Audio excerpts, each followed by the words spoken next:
జై శ్రీరామ్ అండి అందరికీ. కృష్ణం వందే జగద్గురుం. ఈరోజు తిరుప్పావై పదవ పాశురాన్ని మరియు దాని తాత్పర్యాన్ని అనుసంధానం చేసుకుందామండి.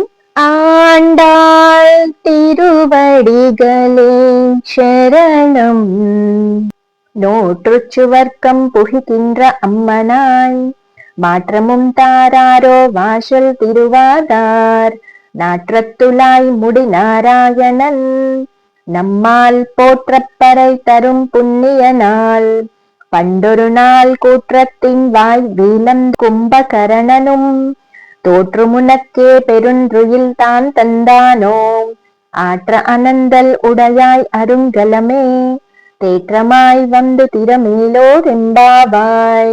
ఆండాల్ తల్లి 5వ గోపికని ఈ పాశురంలో ఈ విధంగా మేల్కొల్పుతుందండి. సర్వమునకు చెందియున్న ఆ స్వామిని కూడా దాసోహమని అనిపించుకొనడి సద్భాగ్యమునకు అదృష్టమునకు నోచుకొని ఉండి ఆయనతో నీవు ఒక్కదానివే స్వర్గానుభవమును పొందచూచుచుంటివా? ఎంత స్వార్థమమ్మా, తలుపును తీయకుంటే మానే, కనీసము ఒక్క మాటనైనా నోరు విప్పి మాట్లాడకూడదా? మిక్కిలిగా పరిమళమునసగు ఆ శ్రీ తులసి మాలల చేత అలంకరించబడ్డ కిరీటము గల కాల నియంతయగు ఆ శ్రీమన్నారాయణుని నోరు విప్పి కీర్తించినచో మన వాంఛను పరై అనే దానిని ఉసంగును. ధర్మమునకు ప్రతిరూపమైన శ్రీరామునిగా మన స్వామి గతములో అవతరించి ఉండే. అప్పుడు ఆ స్వామిచే మృత్యువాతబడ్డ కుంభకర్ణుడు ఒకవేళ నిద్రలో నీతో పోటీకి దిగి నీలాగా నిద్రించలేక ఓడిపోయిన వాడై తన యొక్క అతి దీర్ఘమైన నిద్రను కూడా నీకే ఇచ్చెనా ఏమి?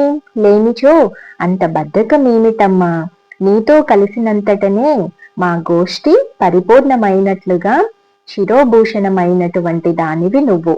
తోట్రుపాటు నొందకు, తెలివిని తెచ్చుకొని ఏతించి జాగ్రత్తగా కవాటమును తెరువుము.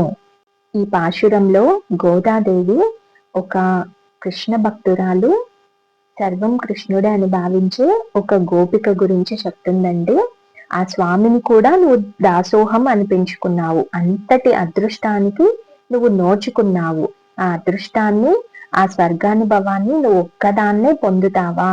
ఎంత స్వార్థమో, అలా ఉండకూడదు. మనమందరము కలిసి ఆ శ్రీమన్నారాయణుని శ్రీ తులసి చేత అలంకరించబడ్డటువంటి ఆ కాల నియంతమగు ఆ శ్రీకృష్ణుణ్ణి నోరు విప్పి కీర్తిస్తే మన కోరికలన్నీ కూడా తీరుతాయి అని చెప్తుందండి. అలాగే గతంలో ధర్మమునకు ప్రతిరూపంగా అవతరించినటువంటి శ్రీరాముడు, అతని బాణాలతో మృత్యువాత పడ్డటువంటి కుంభకర్ణుడు ఒకవేళ నీతో నిద్రలో పోటీకి దిగి నీలాగా నిద్రించలేక ఓడిపోయిన వాడై అతని సుదీర్ఘమైన నిద్రను కూడా నీకే ఇచ్చాడా ఏంటి? ఎందుకమ్మా అంత బద్ధకము? ఎంత పిలిచినా లేవవేంటమ్మా? నీవు శిరోభూషణమైనటువంటి దానివి, అంతటి గొప్ప భక్తురాలివి కదా. నువ్వు మా గోష్ఠిలో చేరితే, అంటే మా సమూహంలో చేరితే మా గోష్ఠి, మా సమూహము పరిపూర్ణమవుతుంది.